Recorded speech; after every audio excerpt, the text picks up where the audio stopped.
ఉండదు ఆయన date of birth నేను చూసినమ్మా, అందుకే నేను చెప్తున్నా. మూలా నక్షత్రంలో పుట్టిండు కనుక నక్షత్ర పూజ ఒకటి చేసుకోవాలి, ఒక చెట్టు పూజ చేసుకోవాలి. ఇక కొన్ని చేసుకున్న తర్వాత ఒకటి రోజు శాంతి లెక్క హోమం లెక్క పెట్టిద్దాం. పెట్టించినాక ఈయనకు ఈ వాస్తు ప్రకారం చేసినాక ఒక 15-20 రోజుల లోపే ఈయన ఫలితాలు బయటపడతాయి అని చెప్తే నమ్మినాకనే రాండయ్య గారు మీరు రావాలని మీ భీమాంజనేయులు అన్నట్లు ఆయన మీ బాబు అన్నాడు. అంతవరకు ఆయన గురించి మొత్తం చెప్పినాం. భీమాంజనేయులు నువ్వు ఇట్లుంటావు, నువ్వు ఈ పరిస్థితి ఉంటావు, నీ కథ ఉంటుంది బాబు అంటే అన్ని తర్వాత నమ్మినాక ఇక పేరు గురించి ఏం కదా మన ఇంటి గురించి బిడ్డ ఇప్పుడు పెళ్లి అయినప్పుడు మార్చింది అందామని ముఖ్యం అని పెట్టుకున్నాం. ఒక బిడ్డ అయితే నైవేద్యం నాకు పెళ్లి అప్పుడు మార్చింది అంటారు కదా, అప్పుడు నమ్ముతారు. ఇప్పుడు అక్కడ అత్తగారు వాళ్ళకి తెలుస్తుంది. ఇట్లా మా వాడు ఫస్ట్ భీమాంజనేయులే కానీ మధ్యన అయ్యగారు చూపిస్తే కూర్చో అని పెట్టుకున్నాం అన్నారు. కూర్చో అనిపిద్దాం డేట్ ఆఫ్ బర్త్ అట్టి ఉంటాయి, సేల్ చేయరాదు. అవును, అదే కానీ అది జరుగుతుంది. అట్లా చేయాల్సి వస్తుంది అంటే మీ అల్లుడును బిడ్డ విన్నరు. మీరు ఎట్లా అంటే అట్లా చేయండి. ఎందుకంటే వీడికి వచ్చిన విధానంలో మొత్తం మీరు చెప్పిరు అయ్యగారు, మాకు మేము అవి చేపిద్దాం.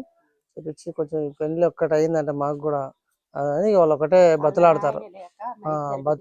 వాళ్ళు తిప్పల పడతారు. అయితే అది పెద్దగా ఇప్పుడు ఈయన విషయంలో ఏం కాదమ్మా. ఇప్పుడు ఒకటి ఏంటంటే ఈయన పుట్టినప్పుడు ఆ పూజ అనేది కొంచెం చేయాలి. మూల నక్షత్రం అష్టంలో పుట్టిన కానీ అట్ట మాకు చెప్పలే. మా అయ్యగారు ఉన్నాడు కోమటైన అష్టం అంటింది గింతంతా అష్టంలో ఉన్నాడు. కృష్ణుడి గాడి వచ్చింది అన్నాడు. ఇప్పుడు పెద్ద సూత బుధారం అమాస నాడే పుష్టి, రజిత బుధారం అమాస నాడే పుష్టి. నా పెద్ద కొడుకు నర్సిల పుణ్యాన్ని పుట్టిన ఎంకన్నా ఇంటి అయినేమో ఇంకేం పుణ్యాన్ని. నా 4 కొడుకులు పుణ్యాన్ని పుణ్యం కాబట్టి ఈయనకి ఒక్కొక్కరికే అచ్యుత పుణ్యం. కానీ ఇప్పుడు ఈయనే లాస్ట్ అయినా అయ్యా. అట్లా అందరికి మంచిగానే కలిసి ఇచ్చిన అందరు డేట్ ఆఫ్ బర్త్ తీసుడు. మా ఆయన ఏం పేరు మీ ఆయన పేరు? ముత్తే ముత్తే. అందుకని వీళ్ళు వెనక ఇట్లా పోసి చూసినావా ఎట్లా పోయాను. ఈయనకు ఇది కడితే అప్పుడు మా ఆయనకు ఆరోగ్యం బాగలేదు. అప్పుడు గుడిసె ఉన్న గాడ. అదే గాని ఆ ఇల్లు ఆ రోడ్డుకు ఇప్పుడు ఇంత రాస్తా మరి అప్పుడు లేదు. ఇప్పుడు ఇంత జనం తిరుగుతారు.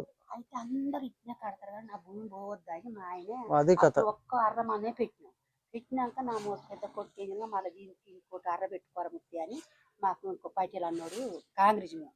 అయితే ముత్తిగా 2 పిల్లలు చేస్తాం మీకు అంటే 4 కొడుకులకు 4 అర్రలు తీసినాక టాప్ పోయొద్దని మా ఆయన ఆపిండు. ఈయనకు బాగా లేక ఏం చేశారు మా ఇద్దరు దాకి వస్తా పోతాను మా పిల్లలు చెల్లెలు గుడిజల బండి ఇన్నాళ్ళు